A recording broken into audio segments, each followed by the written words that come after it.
আসসালামু আলাইকুম। নতুন একটা ভিডিওতে আপনাদেরকে স্বাগত। আজকে তৈরি করব কাচ্চি বিরিয়ানি, সকলের খুব পছন্দের একটি খাবার। তো কিভাবে পারফেক্ট ঝরঝরে কাচ্চি বিরিয়ানি রান্না করতে হয় সেই রেসিপিটি আজকে শেয়ার করব।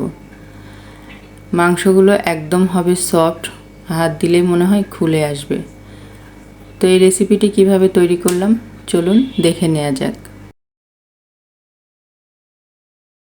তো প্রথমে কিছু জিনিস আগে গুছিয়ে নিতে হবে, যেমন এখানে আমি 1 কাপ পরিমাণ দুধ নিয়েছি, তার মধ্যে 1 টেবিল চামচ ঘি দিয়ে দিলাম, সামান্য একটু ফুড কালার দিয়ে মিশিয়ে রেখে দিলাম একটা সাইডে।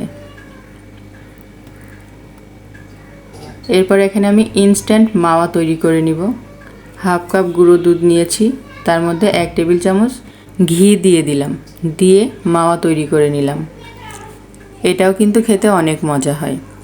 আলু নিয়েছি, এখানে আমি লবণ আর হলুদের গুঁড়া দিয়ে আলুটাকে ভেজে নিয়েছি। মাংস নিয়েছি, এখানে গরুর মাংস 1 কেজি নিয়েছি। 1 কাপ দিলাম কাঁচা পেঁয়াজ, 1/2 কাপ দিয়েছি পেঁয়াজের বেরেস্তা, 1 টেবিল চামচ পেঁপে বাটা, পেঁপের যে খোসাটা আছে সেইটা বেটে নিয়েছি। 1/2 কাপ দিয়েছি টক দই আর 1 টেবিল চামচ আদা রসুন বাটা। এখানে আমি রাঁধুনি কাচ্চি বিরিয়ানি মশলার প্যাকেটটা নিয়েছি। তো এই প্যাকেটটার মধ্যে 2টা প্যাকেট ছিল, একটা গুঁড়ো মশলা আর একটা গোটা মশলা। তো গুঁড়ো মশলাটা আমি পুরোটাই দিয়ে দিলাম মাংসের মধ্যে, আর গোটা মশলাটা দেখুন আমি এখানে একটু ঢেলে নিচ্ছি।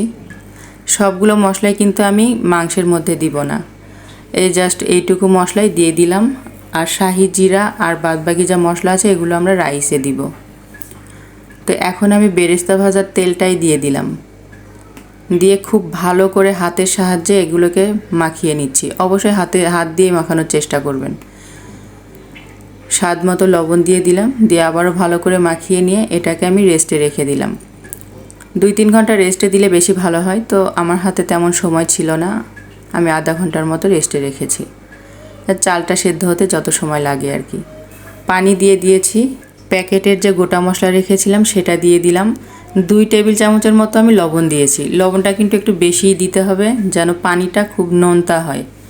এবারে আমি একটু সাদা তেল দিয়েছি, একটু লেবুর রস দিয়েছি। দুধের যে একটা মিশ্রণ করে রেখেছিলাম সেখানে আমি 1 চামচ কেওড়া জল, 1 চামচ গোলাপ জল দিয়ে ভালো করে মিশিয়ে আবার রেখে দিব।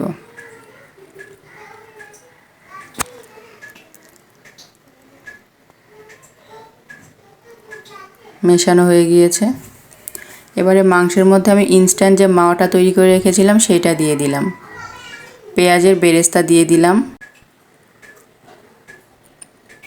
ভেজে রাখা আলুগুলো দিয়ে দিচ্ছি,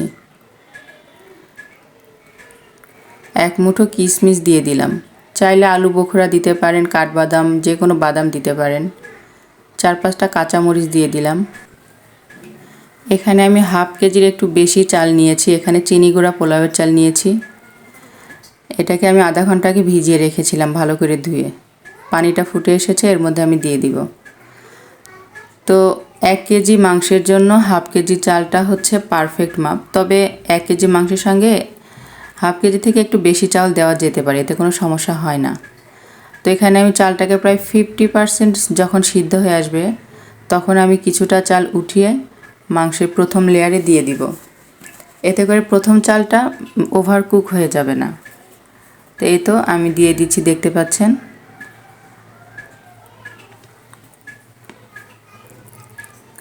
প্রথম লেয়ারে চালটা আমার দেওয়া হয়ে গিয়েছে।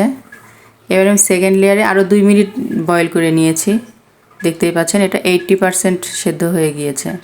সবগুলো চাল দেওয়া হয়ে গিয়েছে। বাকি মাওয়াটাও আমি দিয়ে দিলাম, পেঁয়াজের বেরেস্তা দিয়ে দিচ্ছি।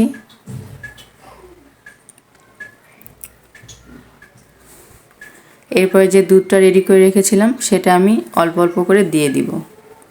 এই দুধটা কিন্তু অবশ্যই দিতে হবে, যেহেতু কাঁচা মাংস দিয়ে রান্না করা হচ্ছে, কোনো পানি ব্যবহার করা হচ্ছে না, এটা কিন্তু অবশ্যই দিতে হবে। সব কিছু দেওয়া হয়ে গিয়েছে। এবারে আমি পুরো পাতিলটাকে আটা দিয়ে সিল করে নিয়েছি।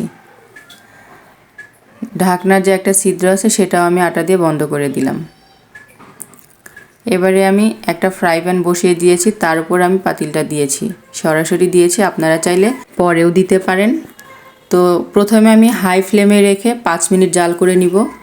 এরপরে আমি মিডিয়াম টু লোতে রেখে 1 ঘন্টা রান্না করে নিয়েছি।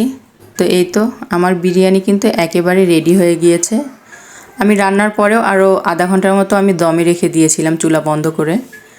তো দেখতেই পাচ্ছেন একদম পারফেক্ট কাচ্চি বিরিয়ানি আমার রেডি। দেখুন কতটা ঝরঝরে হয়েছে চালটা, দেখে কিন্তু বুঝতে পাচ্ছেন। আমি নিচ থেকে একটু দেখিয়ে দিচ্ছি নিচে পুড়ে গেছে কিনা, কোনো পানি আছে কিনা, এটা নিয়ে অনেক সময় অনেক সংশয় থাকে। তো দেখুন মাংস কিন্তু দেখেই বোঝা যাচ্ছে কতটা পারফেক্টভাবে কুক হয়েছে। নিচ থেকে কিন্তু একটুও লেগে যায়নি, দেখেই বোঝা যাচ্ছে। একটা সার্ভিং ডিশে আমি সার্ভ করে নিচ্ছি। দেখুন কত পারফেক্ট কাচ্চি বিরিয়ানি তৈরি হয়েছে। তো এইভাবে খুব ঝটপটভাবেই সহজেই ঘরেই কাচ্চি বিরিয়ানি তৈরি করে নিতে পারেন কোনো রকম ঝামেলা ছাড়া। আর এটা খেতে খুবই মজা হয়। আজকের ভিডিওটা এই পর্যন্তই। ভালো থাকবেন সবাই।